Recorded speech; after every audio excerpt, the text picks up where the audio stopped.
Good morning to all. We are starting a new subject, that is cost and management accounting. This subject comprises of two things. One is cost accounting and the other is management accounting. You are neither aware of cost accounting nor you are aware of management accounting. लेकिन आपको एक word पता है and that is accounting. आपको ये मालूम है कि accounting क्या होती है. तो we'll start with कि accounting क्या होती है. Thereafter I'll come to cost accounting, then management accounting. और फिर कुल मिला के आपको बताएंगे कि what the subject is cost and management accounting. It's an introductory class. इसमें हम आपको फैमिलराइज करेंगे कि आपका सब्जेक्ट क्या है. ठीक है.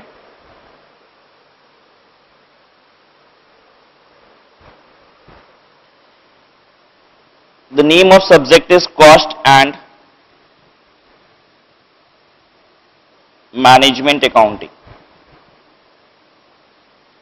and it comprises of two things, that is cost accounting and management accounting.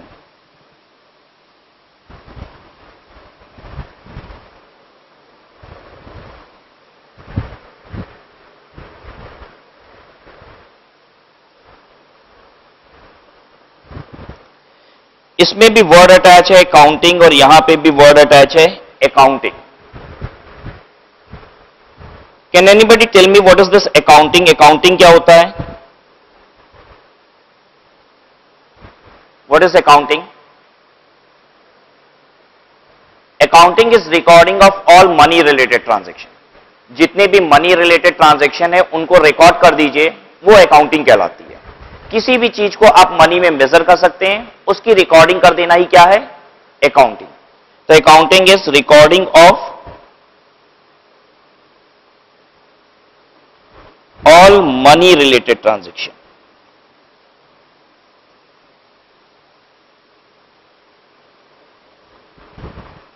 यहां पे आपको एक वर्ड दिखाई दे रहा है रिकॉर्डिंग. अकाउंटिंग का क्रक्स मीनिंग जो होता है वो होता है रिकॉर्डिंग. आपको रिकॉर्ड कर देना है, हिसाब किताब लिख देना है, इसी को अकाउंटिंग कही जाती है. तो कॉस्ट अकाउंटिंग क्या है? ये भी एक अकाउंटिंग है, लेकिन यहां पे रिकॉर्डिंग सभी मनी रिलेटेड ट्रांजैक्शन की नहीं की जाती, यहां पे रिकॉर्डिंग की जाती है कॉस्ट की. तो कॉस्ट अकाउंटिंग क्या है? ये भी रिकॉर्डिंग है, लेकिन रिकॉर्डिंग कैसी? Recording of cost.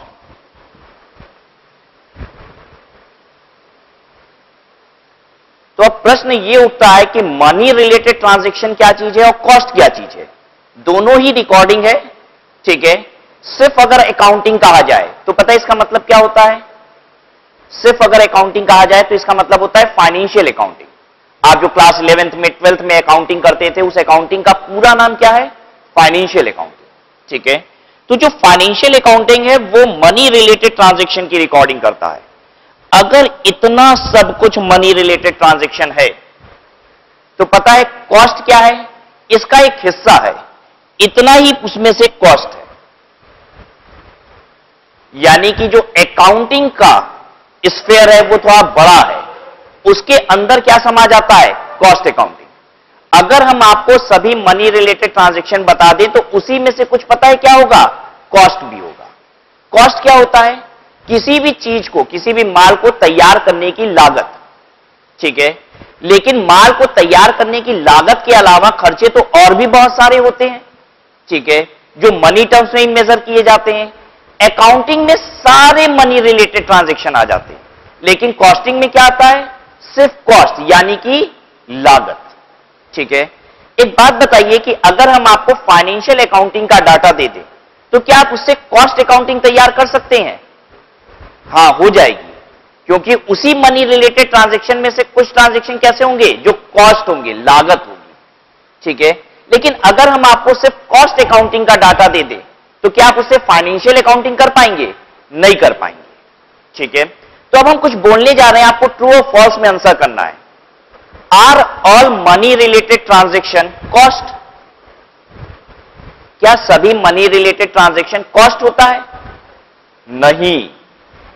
अब दूसरा question, are all cost money related transaction? क्या सभी कॉस्ट मनी रिलेटेड ट्रांजैक्शन होते हैं? यस. इतनी बात सबको समझ में आ रही है. अभी कॉस्ट क्या होता है ये बात नहीं समझे, हाँ, ऊपर से एक बात समझ गए हैं कि कॉस्ट का मतलब है लागत, और ये भी एक मनी रिलेटेड ट्रांजैक्शन ही है, ठीक है। अगर अकाउंटिंग इतनी बड़ी है तो कॉस्टिंग इतनी बड़ी है नहीं, कॉस्टिंग छोटी है, स्पेशलाइज्ड एरिया है, ठीक है। Accounting is a general area whereas cost accounting is an specialised area, ठीक है। कॉस्ट अकाउंटिंग की बात हो गई कि this is recording of cost. तो अब ये मैनेजमेंट अकाउंटिंग क्या है? मैनेजमेंट अकाउंटिंग है decision making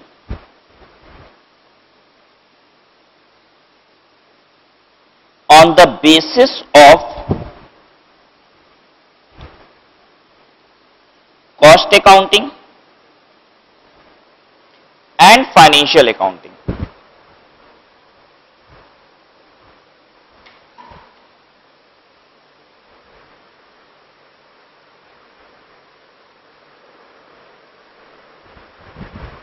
So what is this management accounting? This is decision making on the basis of cost accounting and financial accounting. Financial accounting मतलब वो accounts जो आप 11-12 से कर रहे थे उसके बेसिस पे, और जो नई वाली अकाउंटिंग हम सीखने वाले हैं दैट इज कॉस्ट अकाउंटिंग, इन दोनों के बेसिस पे जो डिसीजन मेकिंग किया जाता है, ठीक है, उसे क्या कहा जाता है? मैनेजमेंट अकाउंट, ठीक है। तो since this subject is attached with cost accounting, तो आपको क्या लगता है हम लोग मैनेजमेंट अकाउंटिंग में प्राइमरली कौन से डिसीजन लिया करेंगे? कॉस्ट अकाउंटिंग से रिलेटेड वाले या फाइनेंशियल अकाउंटिंग से रिलेटेड वाले? कॉस्ट अकाउंटिंग से रिलेटेड वाले, ठीक है। Since this management accounting subject is linked with cost accounting, से हम ये सब्जेक्ट इसके साथ कर रहे हैं, इसलिए प्राइमरली हमारे जो डिसीजंस होंगे प्रैक्टिकली वो हमें कौन से देखने को मिलेंगे? कॉस्ट अकाउंटिंग पे बेस्ड डिसीजन मेकिंग देखने को मिलेंगे यहां पे, ठीक है। तो एक बार फिर से बात करते हैं, what this subject is cost and management accounting. Cost accounting का मतलब accounting, that is recording of cost, whereas management accounting का मतलब क्या है? उस कॉस्ट अकाउंटिंग के बेसिस पे या फिर इवन फाइनेंशियल अकाउंटिंग के बेसिस पे जो हम डिसीजन मेकिंग करते हैं उसे कहा जाता है मैनेजमेंट अकाउंटिंग, ठीक है। आप अब हमें आंसर करिए कि पहले क्या आता है, बाद में क्या आता है? पहले कॉस्ट अकाउंटिंग होती होगी या मैनेजमेंट अकाउंटिंग होती होगी, या दोनों पैरेलल हो सकती है?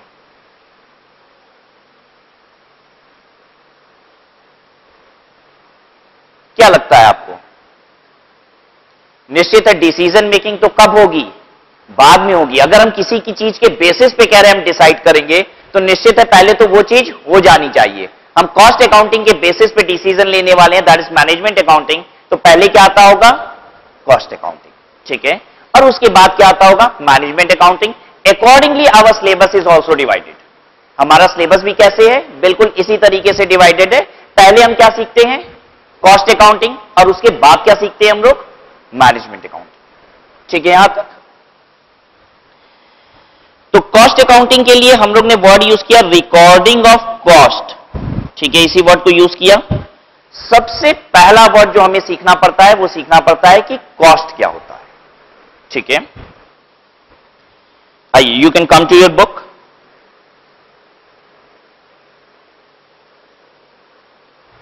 Let's see what the cost is.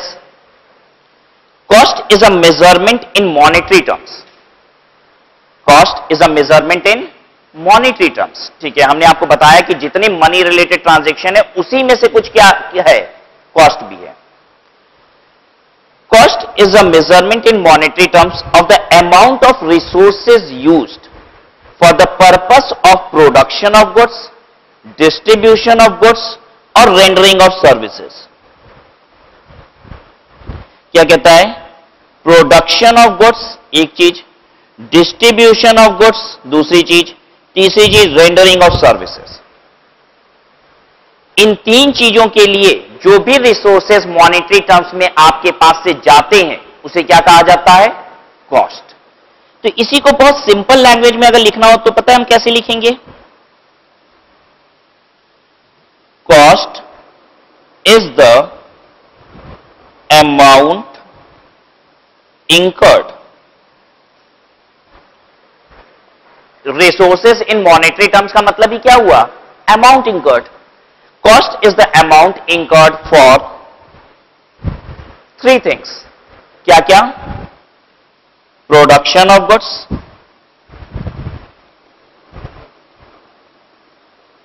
दूसरा डिस्ट्रीब्यूशन ऑफ गुड्स,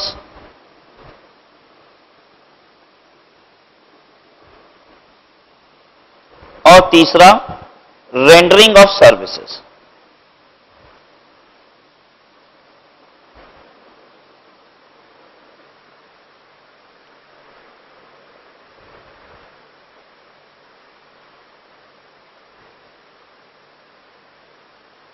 ठीक है ये बात। बिजनेस एंटिटीज जो होती हैं वो 3 प्रकार की होती हैं। बिजनेस एंटिटीज,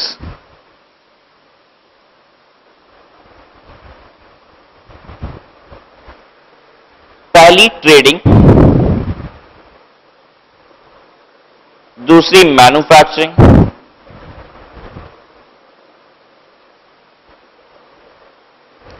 और तीसरी सर्विस प्रोवाइडिंग।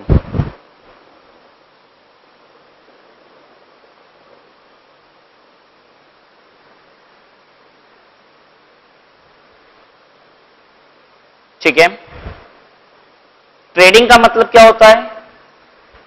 जो एंटिटीज माल खरीदती है और एज इट इज बेच देती है उसे कहते हैं ट्रेडिंग एंटिटीज। मैन्युफैक्चरिंग एंटिटी, जो एंटिटी परचेज करती है उसे प्रोसेस करती है, ट्रांसफॉर्म कर देती है, चेंज कर देती है उसे और फिर बेचती है, तो उसे क्या कहते हैं? मैन्युफैक्चरिंग। सर्विस प्रोवाइडिंग, जो लोग गुड्स में डील नहीं करते हैं क्या करते हैं? सर्विसेज देते हैं। ठीक है, वो सर्विस प्रोवाइडिंग। एक बात बताइए, फाइनेंशियल अकाउंटिंग जो आप जानते हो वो कौन लोग करते हैं? फाइनेंशियल अकाउंटिंग क्या होता है? Journal entries, ledger, trial balance, PL, balance sheet, ये सब कुछ ये कौन करता है? ट्रेडिंग, मैन्युफैक्चरिंग या फिर सर्विस प्रोवाइडिंग? बताइए कौन करता है? सारे ही करते हैं। पीएल, बैलेंस शीट, अकाउंटिंग, ये सब कौन करता है? सारे ही करते हैं। ठीक है, बात ये नहीं थी। बात ये है कि कॉस्ट अकाउंटिंग कौन करता है? कॉस्ट अकाउंटिंग मतलब लागत निकालना। ठीक है, लागत कौन निकालता है? जो लोग माल बनाते हैं और सर्विस देते हैं, कॉस्ट अकाउंटिंग बस यही लोग करते हैं। ट्रेडिंग वाले नहीं करते, क्योंकि ट्रेडिंग वाले तो माल खरीदे हैं और उसी को उठा के बेच देंगे।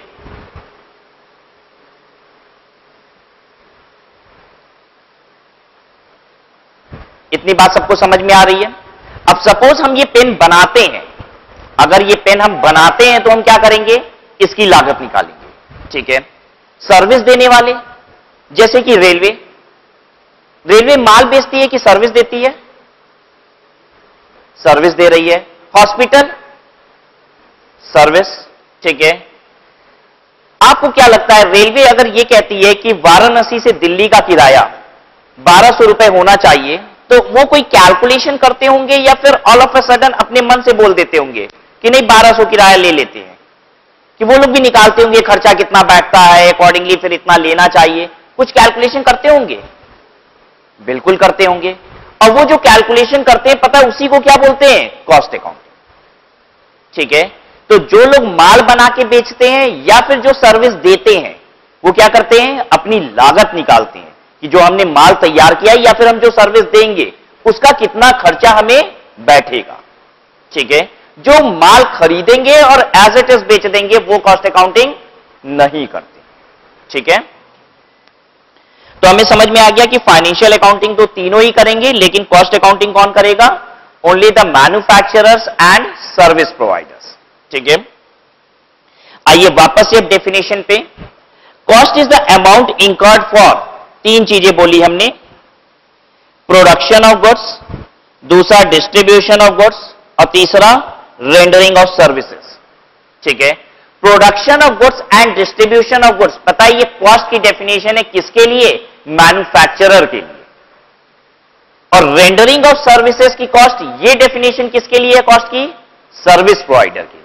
तो अब हम इस डेफिनेशन को थोड़ा ब्रेक करके आपसे बात करेंगे कि अगर मैन्युफैक्चरर कॉस्ट को डिफाइन करेगा तो वो कैसे डिफाइन करेगा? कॉस्ट की ये डेफिनेशन तो पूरी है, लेकिन अगर मैन्युफैक्चरर डिफाइन करेगा कॉस्ट को तो कैसे करेगा? Cost is the amount incurred for, बोलिए, production of goods and distribution of goods, बात खत्म। अब सर्विस प्रोवाइडर डिफाइन करेगा तो कैसे करेगा? Cost is the amount incurred for rendering of services. Service render करने का खर्चा कॉस्ट है, ये सर्विस प्रोवाइडर बोलेगा। अब मैन्युफैक्चरर क्या बोलेगा? मैन्युफैक्चरर बोलेगा cost of production of goods and distribution of goods. Clear है इतनी बात सबको?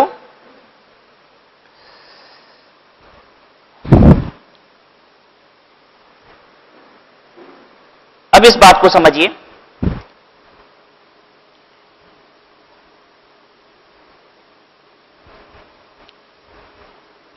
ये जो भी अमाउंट इंकर्ड होता है, मतलब जो भी पैसे जाते, वो दो नेचर के होते हैं।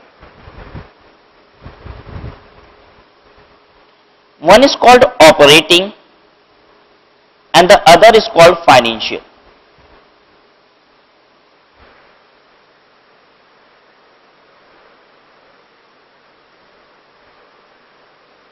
एक ऑपरेटिंग होगा, दूसरा फाइनेंशियल। अगर आपका खर्चा, जो पैसा आपके पास से गया है, वो ऑपरेटिंग नेचर का है, तो वो दोनों में से कुछ भी हो सकता है। फिर फर्दर डिवाइड कर रहे हैं, ये प्रोडक्शन ऑफ गुड्स का खर्चा हो सकता है,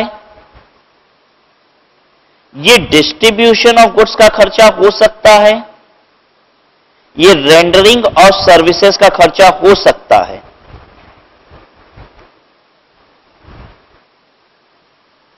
या फिर ये कुछ और भी हो सकता है, अदर। फिर से इस बात को समझिए और बहुत ध्यान से समझिए इस बात को। जो भी हम अमाउंट इंकर करते हैं वो कैसा हो सकता है? या तो ऑपरेटिंग होगा या फिर फाइनेंशियल होगा। अगर ऑपरेटिंग होगा तो दो बातें हो सकता है, वो कॉस्ट है, हो सकता है कॉस्ट नहीं है। क्योंकि कॉस्ट तो तभी है जब वो क्या है? प्रोडक्शन ऑफ गुड्स का खर्चा है, डिस्ट्रीब्यूशन और रेंडरिंग ऑफ सर्विसेज, तब तो ये कॉस्ट है। और ऑपरेटिंग खर्चा ऐसा भी हो सकता है कि वो कॉस्ट ना हो, लेकिन अगर फाइनेंशियल है तो इसका मतलब वो कॉस्ट नहीं है। तो हम लोग ने क्लासिफाई कर लिया, देखिए अदर और फाइनेंशियल ये कॉस्ट नहीं है, नॉट कॉस्ट। कॉस्ट है क्या? फिर जो भी अमाउंट इंकर करते हैं ऑपरेटिंग नेचर का होना चाहिए, और फिर फर्दर देखेंगे वो कैसा होना चाहिए, या तो प्रोडक्शन ऑफ गुड्स का होना चाहिए खर्चा, डिस्ट्रीब्यूशन का होना चाहिए, या फिर रेंडरिंग ऑफ सर्विसेज का होना चाहिए। ठीक है, अब ये कॉस्ट हम निकालेंगे कैसे? कैसे पता चलेगा कि क्या कॉस्ट है? तो सबसे पहले तो फाइनेंशियल को गायब कर देना है पिक्चर से। फाइनेंशियल अमाउंट इंकर्ड क्या क्या होता है? हम एक बैलेंस शीट बनाते हैं, डमी बैलेंस शीट आपके लिए।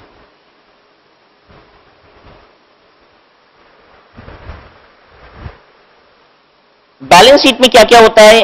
पहले होगा शेयर होल्डर्स फंड, ठीक है।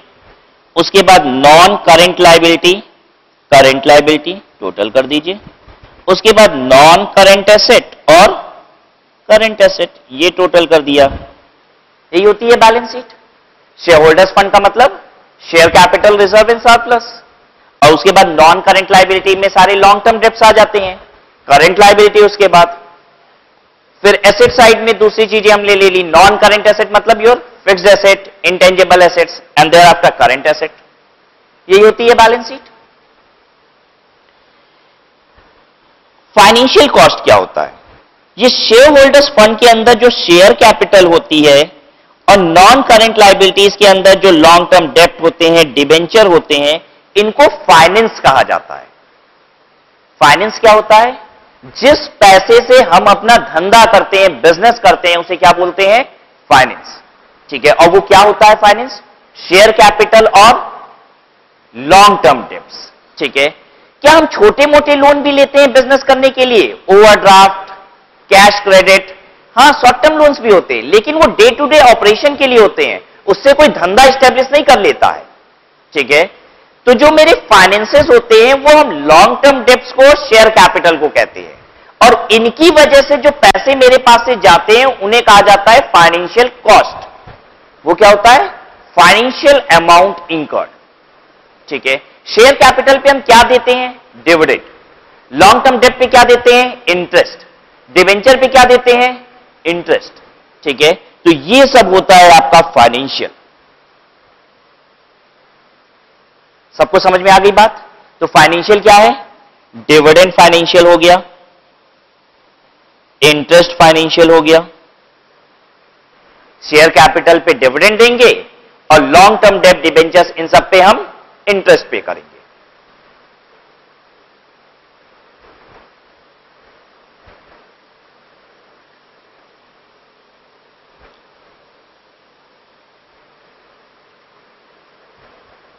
ठीक है यहां तक?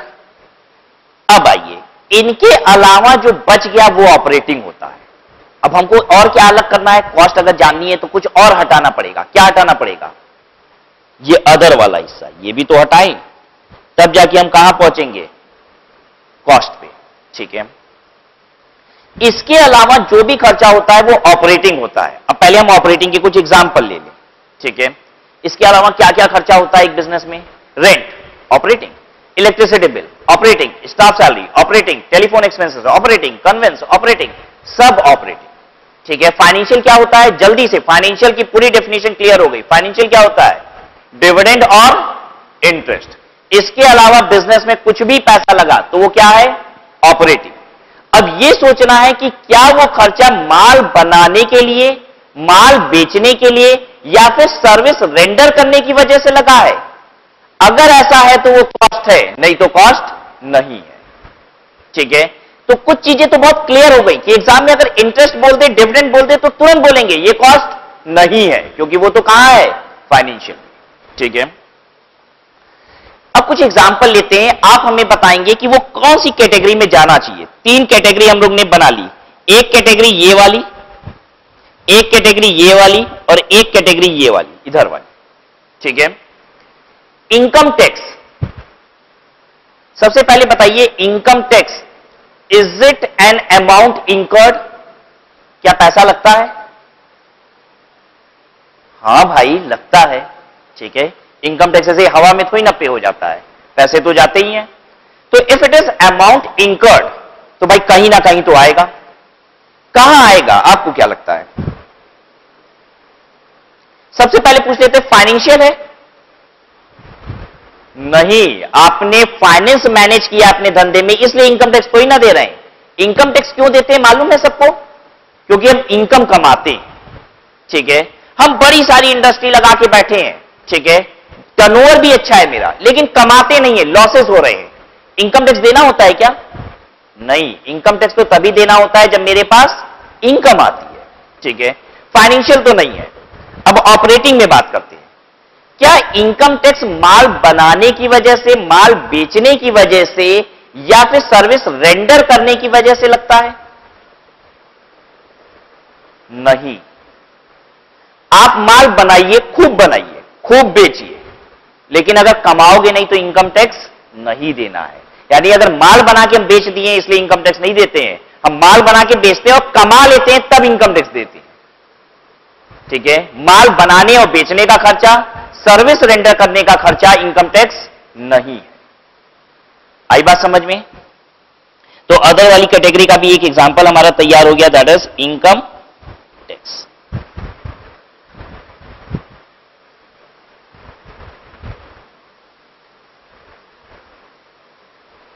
अब आप ध्यान दीजिए इधर, फाइनेंशियल क्या होता है ये बात आपने समझ ली है अच्छे से, लेकिन पता है ये अदर की लिस्ट आप एक दिन में तैयार नहीं कर सकते। इसकी कोई लिस्ट नहीं है जो हम लिख दें आपके सामने और आप याद कर लें कि ये सब अदर में आते हैं और बाकी सब कॉस्ट होता है। कभी कभी ऐसा भी होता है कि एक पर्टिकुलर मैन्युफैक्चरिंग कंपनी के लिए वो कॉस्ट है और दूसरे के लिए नहीं है। पता है ये अदर की लिस्ट कैसे तैयार होती है? ग्रेजुअली। ये कॉन्सेप्ट है, ये कोई लिस्ट नहीं है, ये कॉन्सेप्ट है जो ग्रेजुअली हम धीरे धीरे जैसे जैसे कॉस्टिंग में आगे बढ़ते हैं हम इस चीज को सीखते जाते हैं और हमें पता चल जाता है कि ये वो खर्चा है जो मैन्युफैक्चरिंग का नहीं है, सर्विस प्रोवाइडिंग का नहीं है। आई बात समझ में? तो क्या आज हम कॉस्ट क्या क्या होता है वो तैयार कर लेंगे? कभी नहीं। पता है वो ग्रेजुअली धीरे धीरे हम कॉन्सेप्ट को सीखेंगे और हमें पता चलता रहेगा कि ये कॉस्ट होता है। डेफिनेशन तो क्लियर है, लेकिन शायद आज वो कॉन्सेप्चुअल क्लैरिटी नहीं बन सकती कि हम किसी भी खर्चे को पकड़ लें और तुरंत बता दें कि ये कॉस्ट है कि नहीं। ठीक है, वो ग्रेजुअली आ जाएगा। ठीक है, लेकिन हां, इन दो कैटेगरी में आप डिवाइड आज अभी तुरंत कर सकते हैं कि नहीं? हां, ये तुरंत कर सकते हैं, क्योंकि फाइनेंशियल तो दो ही चीज है, डिविडेंड और इंटरेस्ट। उसके अलावा ऑपरेटिंग में बस क्लियर कट जो क्लैरिफिकेशन है कि अब वो कॉस्ट कहलाएगा कि नहीं कहलाएगा, ये हम ग्रेजुअली सीख जाते हैं। ठीक है, तो कहां गई हमारी कॉस्ट की definition? Cost is the amount incurred for production of goods, distribution of goods and rendering of services. इसके बाद एक फुल स्टॉप लगाएंगे और लिखेंगे but it does not include.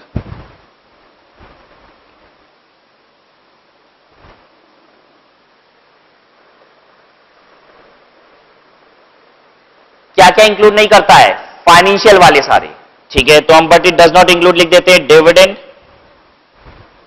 Interest, फिर ऑपरेटिंग में अदर वाले। ठीक है, ऑपरेटिंग में अदर वाले, एक एग्जांपल ले लीजिए उसका, इनकम टैक्स, और एसेट्रा लगा दे रहे हैं क्योंकि ऑपरेटिंग में अदर वाले अभी और भी रह जाएंगे।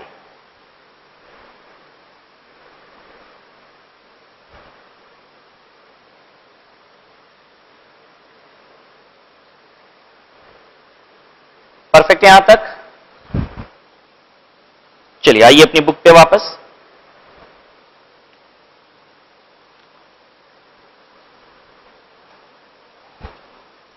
Manufacturing of goods, distribution of goods और rendering of services involves consumption of resources. इसमें कुछ रिसोर्सेज आपके लगते हैं। ठीक है, और उन्हीं रिसोर्सेज पे तो हम पैसे खर्च करके लाते हैं। ठीक है, हमने जो अमाउंट इंकर्ड बोला वो किसके लिए बोला? रिसोर्सेज के लिए। Cost is measured by the sacrifice made in terms of resources और price paid to acquire goods and services. कहता है कॉस्ट क्या है? ये प्राइस पेड भी हो सकता है, मतलब अमाउंट इंकर्ड भी हो सकता है, और सेक्रीफाइस मेड भी हो सकता है।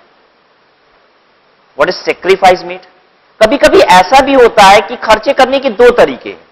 हम 100 रुपए दे के वो खर्चा कर लिए, और कभी कभी क्या होता है, वो रॉ मटेरियल लेने के लिए हमने 100 रुपए नहीं दिया था, कुछ और सामान दे दिया था। तो जो सेक्रीफाइस हमने किया वो भी तो क्या है? अमाउंट इंकर्ड के बराबर है। तो कह रहा है कॉस्ट क्या होता है? इज द अमाउंट इंकर्ड या फिर सेक्रीफाइस मेड। ठीक है, for what?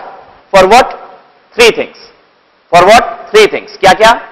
Production of goods, distribution of goods और रेंडरिंग ऑफ सर्विसेज। ठीक है, अब कॉस्ट के बाद जरा सा हम लोग कॉस्ट के एलिमेंट्स को देख लेते हैं। थोड़ा सा आगे बढ़िए and you will find element of cost.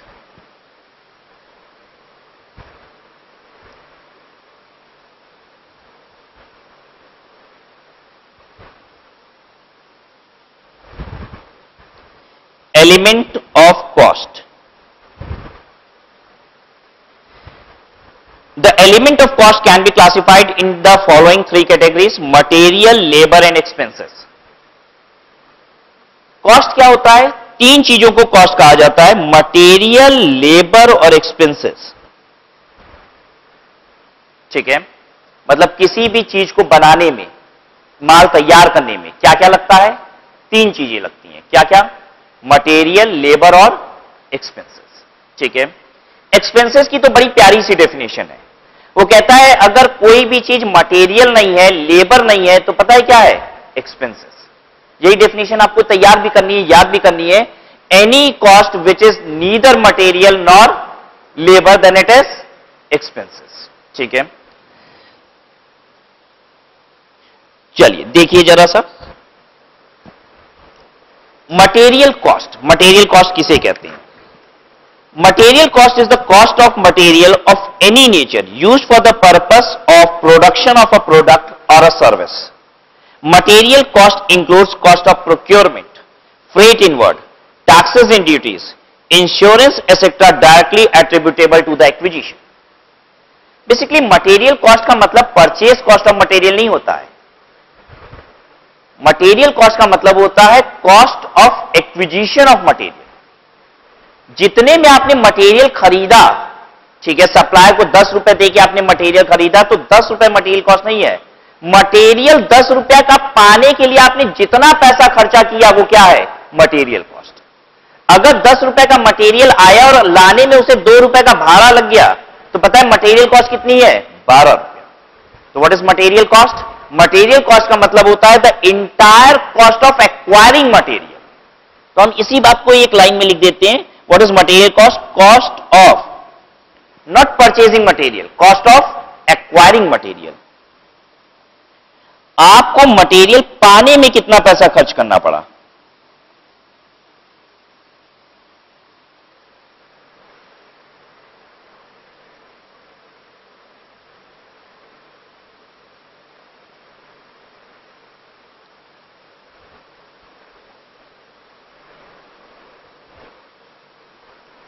क्या क्या इंक्लूड करेगा ये? Cost of procurement.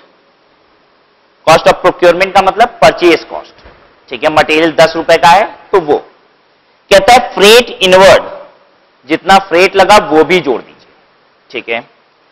Taxes and duties जोड़िए, लेकिन टैक्सेस एंड ड्यूटीज वो जिसकी क्रेडिट नहीं मिलती है।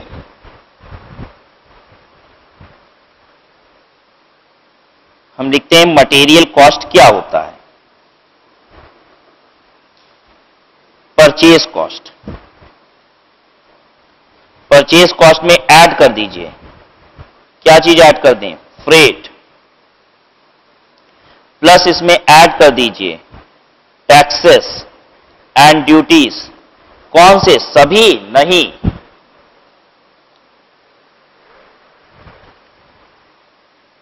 taxes of which credit is not available।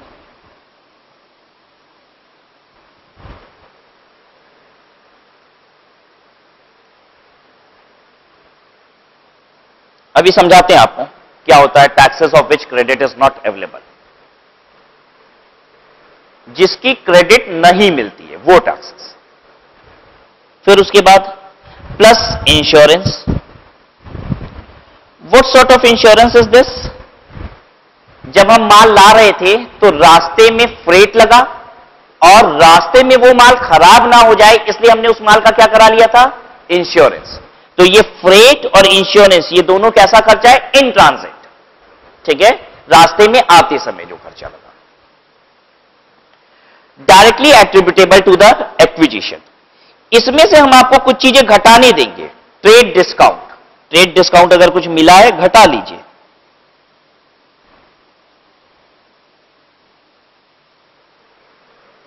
ठीक है। लेस कीजिए रिबेट। रिबेट क्या होता है? कोई नई चीज नहीं है, ये डिस्काउंट का ही भाई है। At times we use the word discount, at times we use the word rebate. Less कीजिए इसमें से ड्यूटी ड्रॉबैक।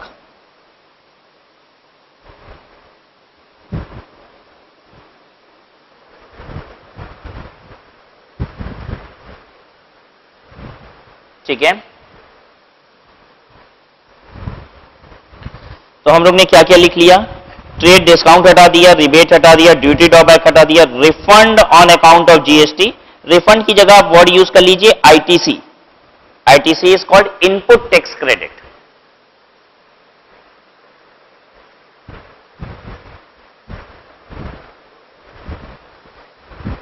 अब ये बात हम लिखेंगे नहीं वहां पे, यहां पे हम नहीं लिखेंगे कि input tax credit on account of GST आप हटा लीजिए। रीजन बीइंग कि ऊपर जो हमने टैक्सेस लिखा पता है कौन सा लिखा? का टैक्सेस जिसकी क्रेडिट नहीं मिलती है। इनपुट टैक्स क्रेडिट मिलती है तो वो घटा लेने की बात तब आती जब हम ऊपर कौन सा टैक्सेस जोड़े होते? सारा। तो हम जोड़ने में ही सारे टैक्सेस की बात नहीं कर रहे, यानी आपका काम यहां पूरा हो चुका है। आइए अब आपको कुछ बातें समझाते हैं। पहली बात जो समझनी है वो टैक्सेस एंड ड्यूटीज जिसकी क्रेडिट नहीं मिलती है। ठीक है। आज गुड्स और सर्विसेज पे जो टैक्सेस लगते हैं वो कौन से टैक्सेस लगते हैं?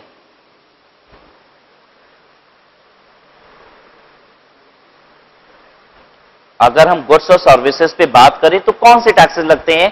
अगर हमारे देश में वो माल बन रहा है, हमारे देश में वो माल बिक रहा है तो उस पर सिर्फ एक ही टैक्स है एंड दैट इज जीएसटी। ठीक है।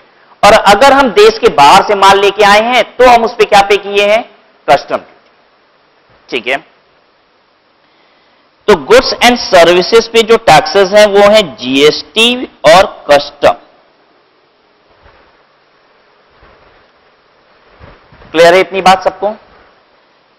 Custom again comprises of two duties. Custom duty जो हम कहते हैं वो दो ड्यूटी से बनी होती है। One is called BCD, basic custom duty. BCD basic custom duty, plus इसमें भी लगता है जीएसटी। फिर से बात समझाते हैं। देश के अंदर व्यापार हो रहा है, क्या लग रहा होगा? जीएसटी। देश के बाहर से माल आ रहा है, क्या लग रहा होगा? Custom duty. कस्टम ड्यूटी का मतलब क्या है? दो ड्यूटी। कौन कौन सी? बेसिक कस्टम ड्यूटी और जीएसटी। ठीक है ये बात। ये जो जीएसटी होता है इसका इनपुट टैक्स क्रेडिट अवेलेबल होता है, ये मिलता है, ये वाले जीएसटी का भी, जो कस्टम के अंदर जीएसटी है वो वाले का भी। और ये जो बीसीडी होता है इसका आईटीसी नॉट अवेलेबल है।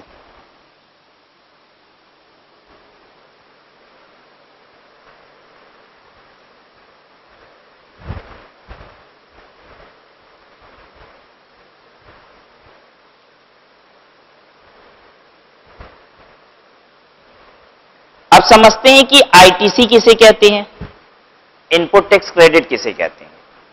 हमने 100 रुपए का माल खरीदा, इस पे 10 रुपए का हमने टैक्सेस पे किया और कितना टोटल पेमेंट की? 110 रुपए। ठीक है।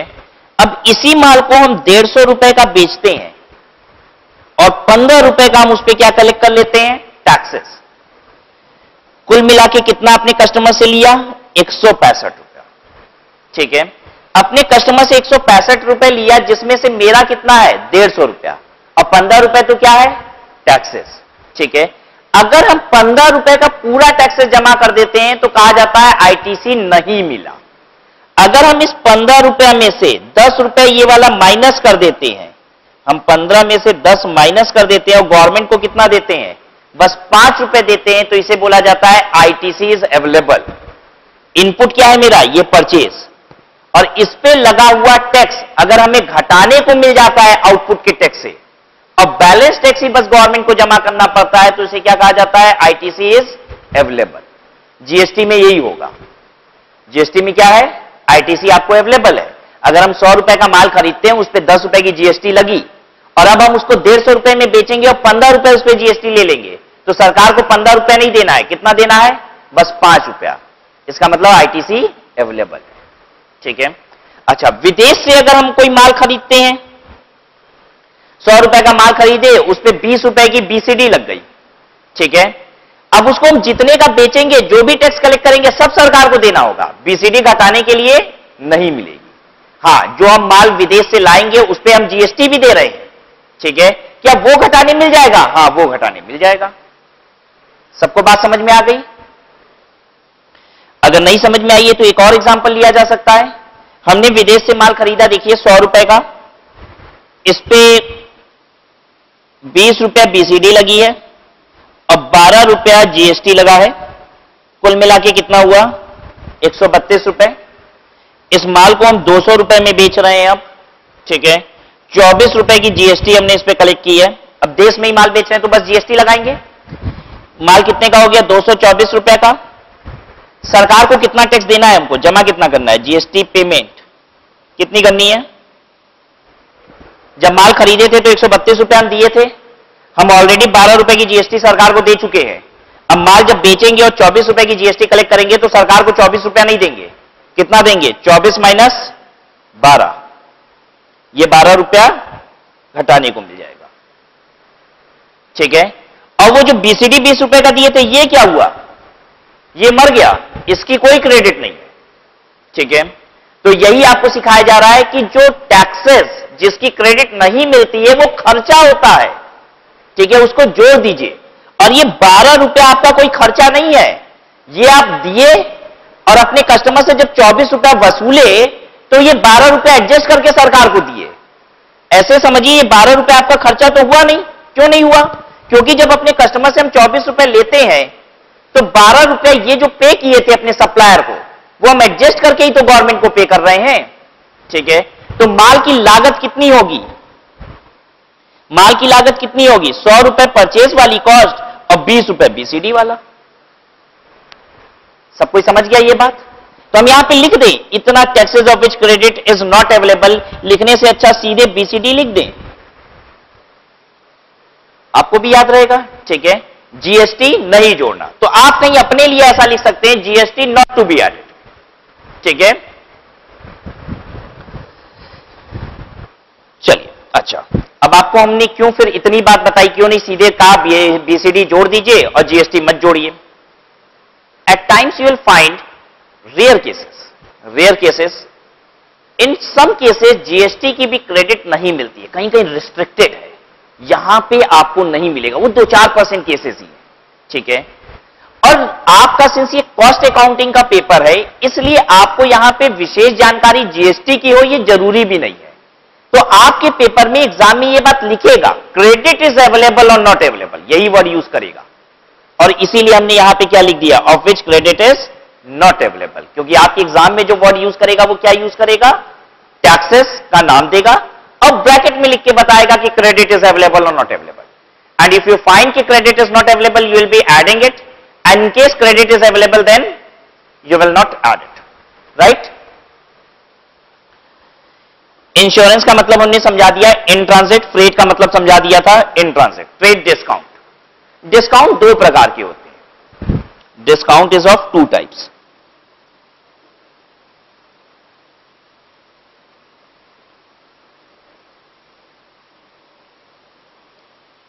Trade discount and the other is called cash discount.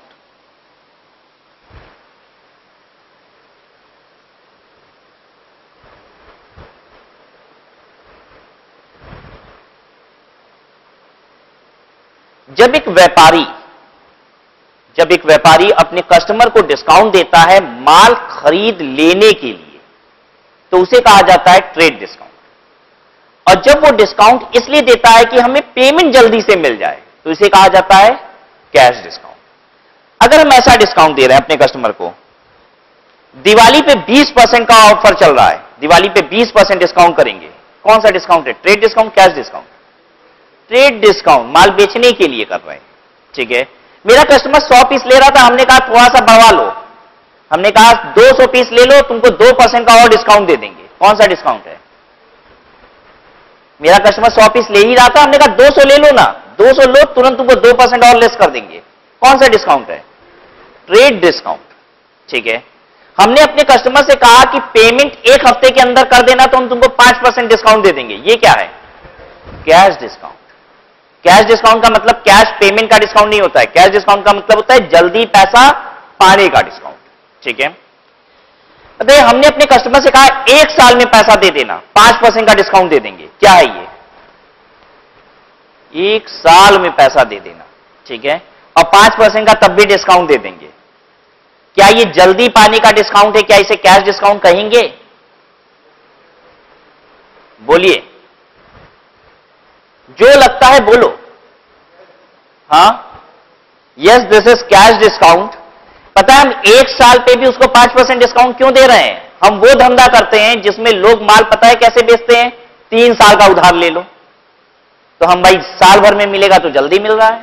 ठीक है, तो बस कुल मिला के ऐसे समझिए, पेमेंट पाने के लिए कोई टर्म्स एंड कंडीशन है और वो terms and condition buyer fulfil करता है और हम उसे डिस्काउंट देते हैं, तो ऐसे डिस्काउंट को क्या कहा जाता है? Cash discount. ठीक है, तो जल्दी बताइए कौन सा डिस्काउंट घटाना है मटेरियल की कॉस्ट से? दोनों डिस्काउंट, बोलिए जल्दी से। नहीं, कौन सा? Trade discount. तो याद रखिएगा, ट्रेड डिस्काउंट अगर आपको मिला है तो वो घटा दीजिए, कैश डिस्काउंट वो तो पेमेंट की शर्त पे है, अगर वो आपको मिलेगा भी तो मटेरियल की कॉस्ट से मत घटाइएगा। जैसे हमने माल खरीदा 100 रुपए का, मेरे सप्लायर ने हमसे बोला कि आपको 2 रुपए का डिस्काउंट दे देंगे अगर आप 1 महीने में पेमेंट कर दोगे। हमने 1 महीने में पेमेंट कर दिया, कितने का मटेरियल पड़ा हमें? 98 का, लेकिन मटेरियल कॉस्ट कितनी कही जाएगी? 100 रुपए। तो फिर वो सब 2 रुपए क्या हुआ? अभी फिलहाल जानने की जरूरत तो नहीं थी आपको, लेकिन फिर भी बता देते हैं, वो 2 रुपए इनडायरेक्ट इनकम होती है, सीधे हम उस 2 रुपए को इनडायरेक्ट इनकम बोलते हैं। ठीक है, मटेरियल की लागत कितनी बोलते हैं? 100 रुपए। क्लियर है सबको? अच्छा, अब इसी बात को बहुत आसान तरीके से समझते हैं। बेसिकली ट्रेड डिस्काउंट वो डिस्काउंट है जो बिल में घट जाता है। जब हम आपसे ये कहते हैं ना कि अभी माल ले लो, इतना ले लो, हम तुमको 2% एक्स्ट्रा दे देंगे, वही ट्रेड डिस्काउंट है। तो ये डिस्काउंट बेसिकली एक सप्लायर क्या करता है, बिल में ही घटा देता है।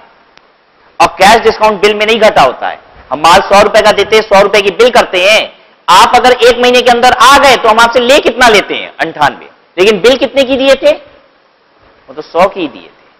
तो याद रखने का एक दूसरा तरीका कि अगर डिस्काउंट बिल में घटा है तो हमको घटाना है, और अगर डिस्काउंट बिल में नहीं घटा है तो हमको नहीं घटाना है। आई बात समझ में?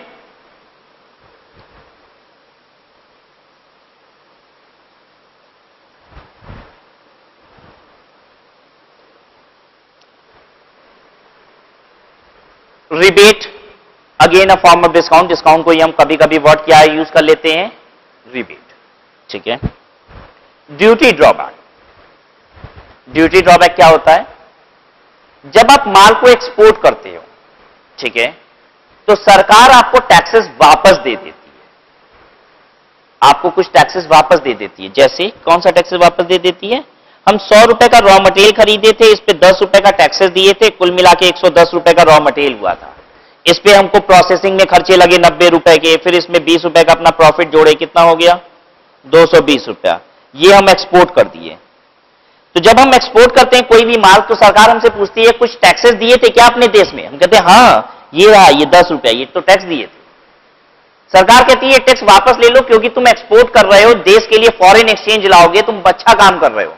हम तुमको इंकरेज करते हैं, जो टैक्सेस तुमने अपने देश में दिया था वो हम वापस दे रहे हैं तुमको। इसी को क्या बोला जाता है? Duty drawback. तो अगर एक्सपोर्ट किए हो करोगे तो तुमको जो इनपुट आ रहा है, मटेरियल आ रहा है, उसका टैक्सेस वापस मिलेगा। ठीक है, तो क्या करिए? वो घटा दीजिए। आई बात समझ में सबको? अच्छा, आपको यह भी बता दें कि ड्यूटी ड्रॉबैक और आईटीसी दोनों एक साथ नहीं मिलता। ठीक है, अगर हमको इनपुट टैक्स, जैसे जीएसटी की तो इनपुट टैक्स क्रेडिट ही मिल जाती है, तो फिर जब इनपुट टैक्स क्रेडिट मिल गई तो ड्यूटी ड्रॉबैक का प्रश्न ही नहीं उठता। ठीक है। हाँ, देखिए एक्सपोर्ट के केस में क्या होगा, आपको ड्यूटी ड्रॉबैक मिल जाएगा, एक ऑप्शन ये भी है, और दूसरा ऑप्शन क्या है कि आप आईटीसी क्लेम कर लीजिए। ठीक है, इनपुट पे जितना टैक्स पे किए हो वो क्लेम कर लो, और या फिर वापस ले लो टैक्सेस को। ठीक है, इतनी बात सबको समझ में आ गई?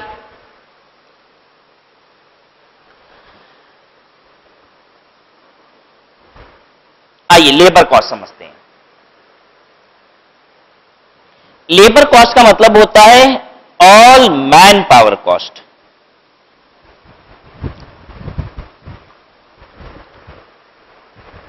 जितना भी मैन पावर है मेरे पास, उसकी कॉस्ट को लेबर कॉस्ट कहा जाता है। ठीक है, ध्यान दीजिएगा, लेबर वो नहीं है जो माल बना रहा है, हर कोई लेबर है। जितना भी मैन पावर है मेरे पास वो सब लेबर है। उन सब की कॉस्ट को हम क्या कहते हैं? Labour cost. ठीक है, 50 लेबर हैं, उनको देखने के लिए एक सुपरवाइजर है, एक मैनेजर है।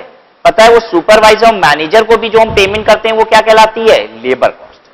कॉस्ट तीन ही चीज होती है, मटेरियल कॉस्ट, लेबर कॉस्ट और नहीं तो एक्सपेंसेस। आइए लेबर कॉस्ट देखिए, means the payment made to employees.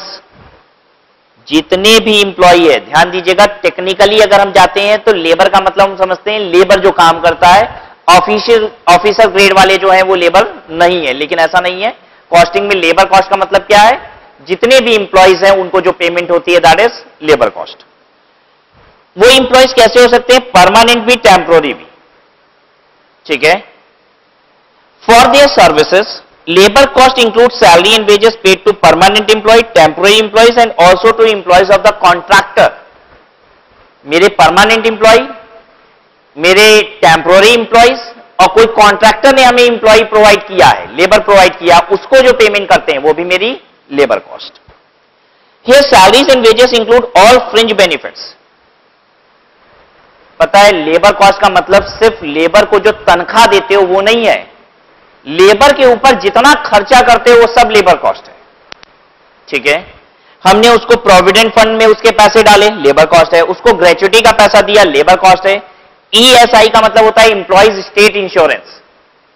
Employees state insurance क्या होता है? स्टेट गवर्नमेंट कहती है कि अगर आपके पास इतने नंबर से ज्यादा इंप्लॉय है तो आपको उन सभी इंप्लॉय का एक ग्रुप इंश्योरेंस कराना होगा, ठीक है। तो उस ग्रुप इंश्योरेंस को कराना पड़ता है क्योंकि राज्य सरकार हमें ऐसा कहती है और उसके लिए प्रीमियम जमा करना पड़ता है। ये खर्चा हमने क्यों किया? इंप्लॉय की वजह से। इंप्लॉय की वजह से जो भी खर्चा लगा वो क्या है? लेबर कॉस्ट, ठीक है। ओवर टाइम, इंप्लॉय ने ओवर टाइम किया इसलिए पैसा दिए, लेबर कॉस्ट। इंसेंटिव दिए, लेबर कॉस्ट। बोनस दिए, labour cost. X gratia, x gratia का मतलब होता है आउट ऑफ ग्रेटिट्यूड, ऐसे ही अपनी मर्जी से पकड़ा दिए पैसा, ये लो बस।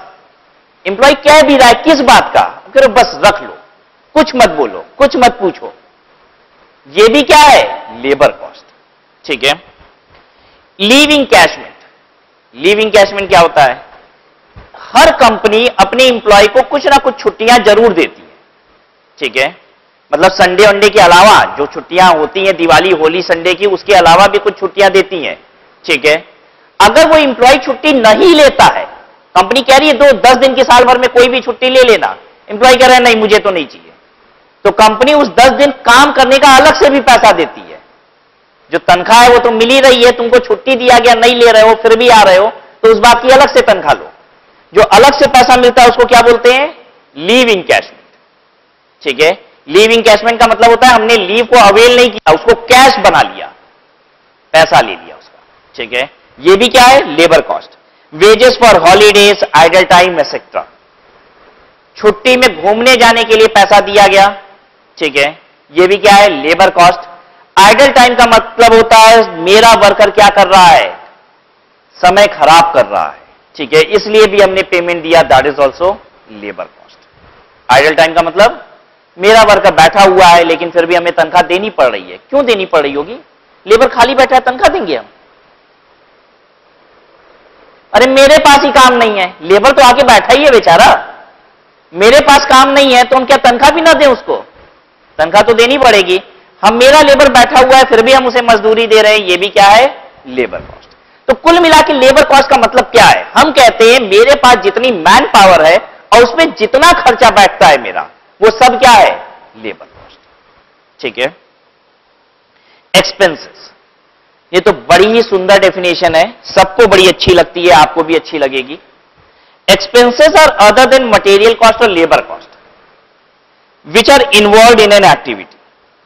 कोई भी एक्टिविटी, एक्टिविटी का मतलब जल्दी बोलिए, व्हाट इज एक्टिविटी? कौन सी एक्टिविटी की बात कर रहा है? Production of goods, distribution of goods और रेंडरिंग ऑफ सर्विसेज।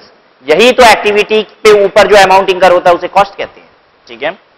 तो कह रहा है ये जो एक्टिविटीज आपको बताई गई हैं उनमें जो भी कॉस्ट लगी, अगर वो मटेरियल नहीं, लेबर नहीं, तो क्या है? Expenses.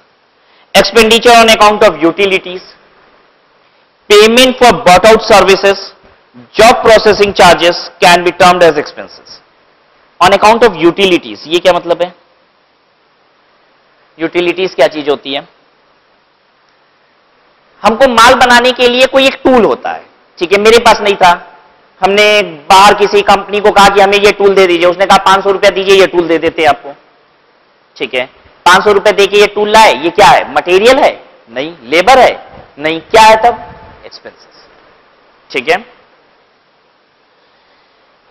Payment for bought out services, payment for bought out services का मतलब क्या होता है? किसी और की सर्विस आपने खरीद ली, जैसे मान लीजिए हमने किसी का बना हुआ डिजाइन खरीद लिया, प्रोडक्ट तो हम ही बनाएंगे लेकिन डिजाइनिंग उसकी किसी और ने की थी, किसी और की सर्विसेज को खरीद लेना। तो किसी और का डिजाइन पे अगर हम माल बनाते हैं, जैसे हम साड़ी बना रहे हैं, ठीक है, डिजाइनिंग किसी और ने की है, तो हम डिजाइन का अगर पैसा देंगे तो क्या लग रहा है आपको? क्या दिया है? मटेरियल? नहीं। लेबर का पैसा? नहीं, लेबर तो हमारे यहां का मजदूर कहलाता है ना, ठीक है। तो क्या है वो? Expenses. Job processing charges, job processing charges क्या होता है? हम ये पेन पूरा बना लेते हैं, बस प्रॉब्लम क्या है पता है? इसकी लीड नहीं बना पाते हैं आगे की, ये इतने शार्प नहीं कर पाती है मेरी फैक्ट्री। तो पूरा जब रेडी हो जाता है तो हम एक दूसरी फैक्ट्री को देते हैं, कहते हैं इसको बस पॉइंटेड कर दो। बात समझ में आ गई? वो पॉइंटेड करने का हमसे पैसा ले लेता है। क्या है ये? मटेरियल। कोई मटेरियल तो लिया नहीं। लेबर? बिल्कुल नहीं, लेबर हमारे यहां थोड़ी ना काम कर रहा है। ठीक है, क्या है फिर? एक्सपेंसेस। तो इसके एग्जाम्पल तो ये क्या कहलाता है? इसका मतलब होता है आउटसोर्स वर्क। जितना हम आउटसोर्स कर देते हैं, किसी और को काम दे देते हैं।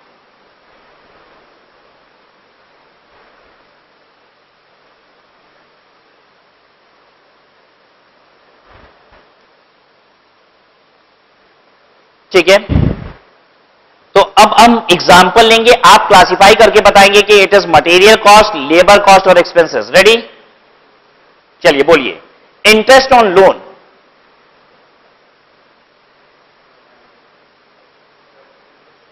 इंटरेस्ट ऑन लोन, यस, क्या है?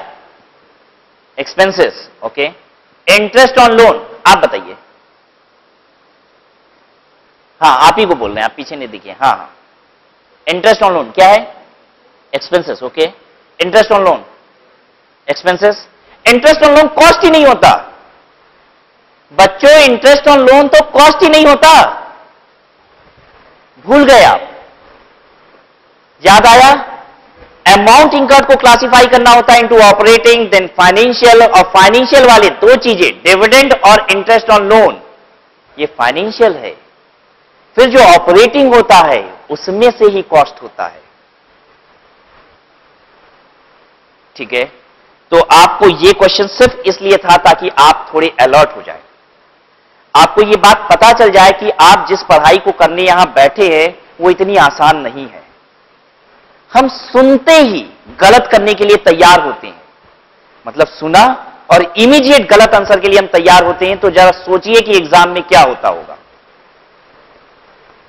ठीक है, तो आई होप कि अब आप अलर्ट रहेंगे और ध्यान देंगे। इंटरेस्ट ऑन लोन कॉस्ट है ही नहीं। रेंट,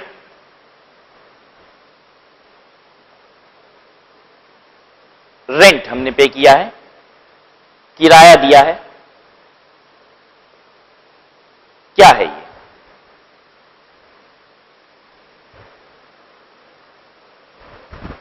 मटेरियल, लेबर की एक्सपेंसेस। अब धोखा नहीं होगा, अब घबराइएगा नहीं कि पता चला कॉस्ट ही नहीं था। ठीक है, अब कॉस्ट वाला ही बोलेंगे। ठीक है, तो मटेरियल, लेबर या एक्सपेंसेस क्या है? जल्दी, एक्सपेंसेस। घबराने की जरूरत नहीं है, मटेरियल आपको समझ में आता है, लेबर आपको समझ में आता है। अगर मटेरियल लेबर नहीं है तो एक्सपेंसेस है। बेसन का लड्डू बना रहे हैं, बेसन क्या है? हाँ, मटेरियल है भाई। खोए की बर्फी बना लो, जल्दी से बताओ भाई, खोआ क्या है? मटेरियल है। ठीक है, और कुछ बनाना है? नहीं, तो मटेरियल हमें समझ में आ गया। अच्छा, बेसन का लड्डू जो भूज रहा था बेसन, वो कौन है? वो लेबर है। ठीक है, और लेबर जहां पे बैठ के भूज रहा था, ऊपर पंखा चल रहा था, तो बिजली बिल आ रही थी, वो बिजली बिल क्या है? एक्सपेंसेस। आप परफेक्ट है, अब बिल्कुल परफेक्ट है। आपको पहचानने आ गया कि कॉस्ट जो होती है वो तीन चीजें होती है, मटेरियल, लेबर, एक्सपेंसेस। अगर मटेरियल नहीं, लेबर नहीं, तो वो क्या है? एक्सपेंसेस। क्लियर?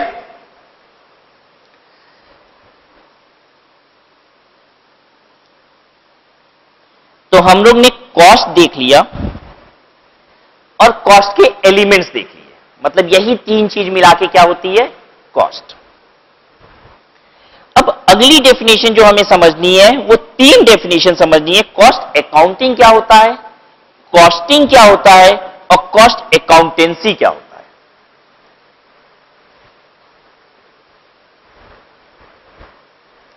ठीक है,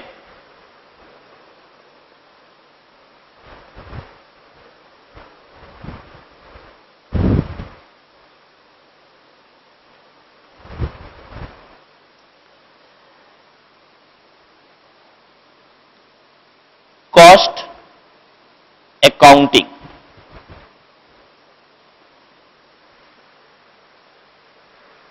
कॉस्ट अकाउंटिंग से तो हमने स्टार्ट ही किया था कि सब्जेक्ट का नाम है कॉस्ट अकाउंटिंग और मैनेजमेंट अकाउंटिंग। और कॉस्ट अकाउंटिंग का मतलब होता है रिकॉर्डिंग ऑफ कॉस्ट। कॉस्ट की जोड़ लगा दीजिए, उसी को क्या कहा जाता है? Cost accounting. मटेरियल 10 रुपए का, लेबर 20 रुपए का, एक्सपेंसेस 10 रुपए के, 40 रुपए, ये जोड़ लगा दिया। पता है ये जो हमने किया अभी काम, ये क्या है? यही है कॉस्ट अकाउंटिंग। अकाउंटिंग का मतलब रिकॉर्डिंग। मटेरियल, लेबर, एक्सपेंसेस तीनों जोड़ दीजिए, इसी को कहा जाता है कॉस्ट अकाउंटिंग। ठीक है,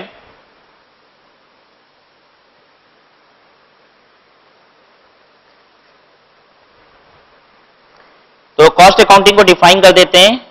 cost accounting is classification and aggregation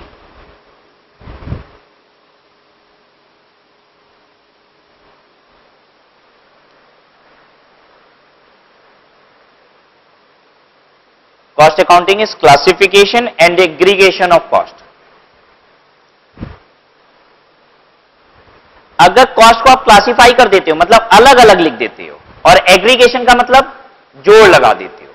अलग अलग लिख के जोड़ लगा देना, इसी को कॉस्ट अकाउंटिंग कहते हैं। ये देखिए अलग अलग लिखा है, ये क्लासिफिकेशन है, ठीक है, और ये जो 40 रुपए लिखा है ये क्या है? एग्रीगेशन। ठीक है,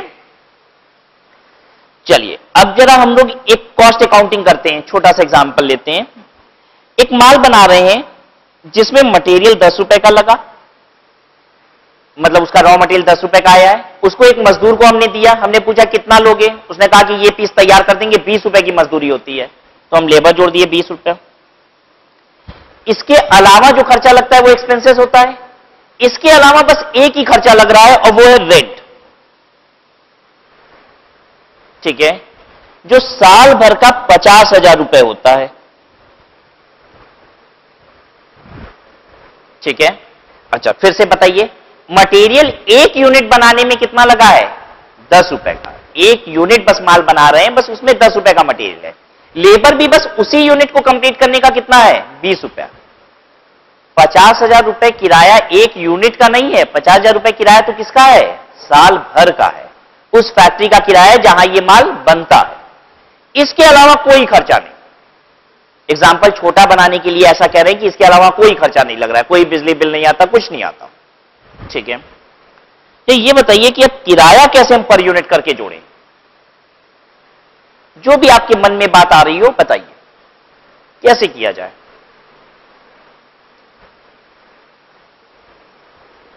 $50,000 तो नहीं ना जोड़ देंगे, कैसे जोड़े फिर, क्या करें? बोलिए, बोल सकते हैं, इतना बड़ा क्वेश्चन ही नहीं है, बताइए।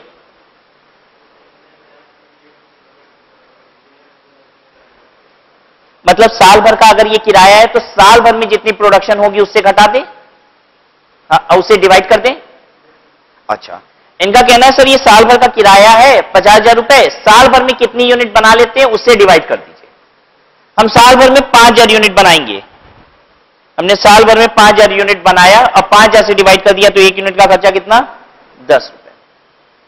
जल्दी से बताइए, ये 5,000 यूनिट साल भर में बनाओगे, ये कब पता चला आपको? जब साल भर बीत गया।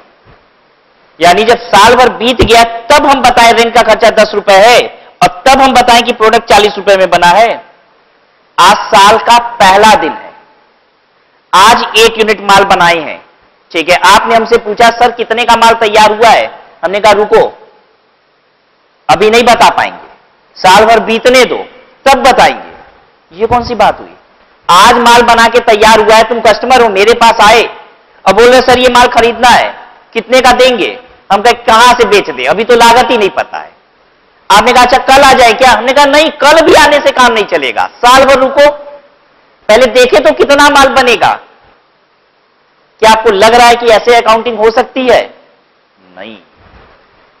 पता है जिस दिन ये माल बना है उस दिन ये बताना पड़ेगा कि ये कितना है पर यूनिट रेंट का खर्चा। लेकिन तकलीफ तो देखिए हमारी, हम जिस दिन माल बनाते हैं उस दिन हमको ये बात नहीं पता चल पा रही है, तो कैसे निकालेंगे? एक टेक्निक है इसे निकालने का, और उस टेक्निक को कहा जाता है कॉस्टिंग। तो अगली डेफिनेशन हमें पढ़नी थी ना, 3 definition, cost accounting, then costing. तो कॉस्टिंग क्या होता है? कॉस्टिंग वो टेक्निक होती है जिससे हम कॉस्ट को एसर्टेन करते हैं। ठीक है, कौन सी कॉस्ट? आप कहिए सर कुछ कॉस्ट ऐसी होती है जो एसर्टेन नहीं हो पाती है, बड़ी दिक्कत है, एक यूनिट का पता नहीं चल पाता है। ठीक है, जैसे बिजली बिल, अगर मेरा महीने भर का बिजली बिल आता है 20,500 रुपया, तो एक यूनिट का कितना पता तो चलेगा, लेकिन एक महीना बीतने के बाद, है कि नहीं? तो लेकिन पहले दिन जब हम माल बनाए तब तो हमको अंदाज लगाना पड़ेगा ना कि बिजली बिल कितना हुआ एक यूनिट का।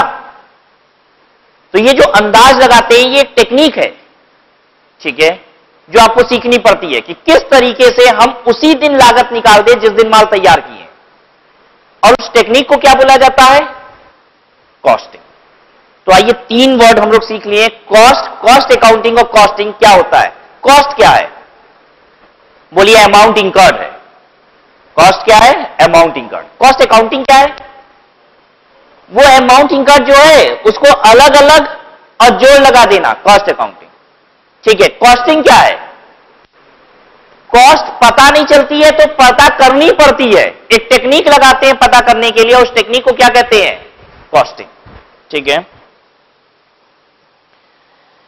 देखिए कॉस्टिंग की definition, costing is the technique and process of ascertaining cost, is the technique and process of ascertaining cost. कोई तकलीफ? अब बात करेंगे कॉस्ट अकाउंटेंसी क्या है। ये कोई विशेष चीज नहीं है। कॉस्ट अकाउंटेंसी का मतलब होता है costing plus cost accounting, technique लगाते हुए कॉस्ट अकाउंटिंग कर देना, टेक्निक लगा के कॉस्ट निकालना और उसकी जोड़ लगा देना, इस पूरे मिला के पूरे काम को क्या बोलते हैं? Cost accountancy. ठीक है, तो कॉस्ट अकाउंटिंग आपको पता ही है, कॉस्ट जोड़ना होता है, और कॉस्टिंग वो टेक्निक होती है जिससे हम कॉस्ट निकालते हैं। तो टेक्निक लगा के कॉस्ट निकालना और उसकी जोड़ लगा देना, ये पूरे कार्यक्रम को क्या कहा जाता है? Cost accountancy. ठीक है ये बात?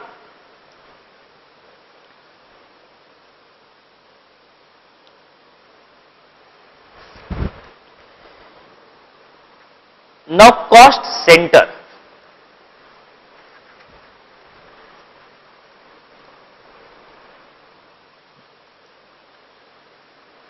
क्या होता है कॉस्ट सेंटर?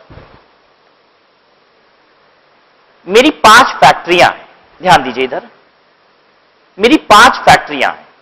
ठीक है, एक वाराणसी में है, एक दिल्ली में है, एक मुंबई में है, एक चेन्नई में है, एक बैंगलोर में है। ठीक है, अगर हम 5 यूनिट का खर्चे का हिसाब अलग अलग रखते हैं, ऐसा भी हो सकता है कि हम सारे खर्चे एक जगह लिखते हैं, क्योंकि रॉ मटेरियल पता है सारा कहां से आता है? सारा का सारा रॉ मटेरियल आता है कश्मीर से। ठीक है, या सारा का सारा रॉ मटेरियल आता है सूरत से। ठीक है, तो एक साथ ही सारा रॉ मटेरियल आता है सबके लिए, तो हम एक ही जगह रॉ मटेरियल का खर्चा लिख दें, ऐसा भी हो सकता है। और ऐसा भी पॉसिबल है कि हम सभी के खर्चे क्या करते हैं? अलग अलग लिखते हैं।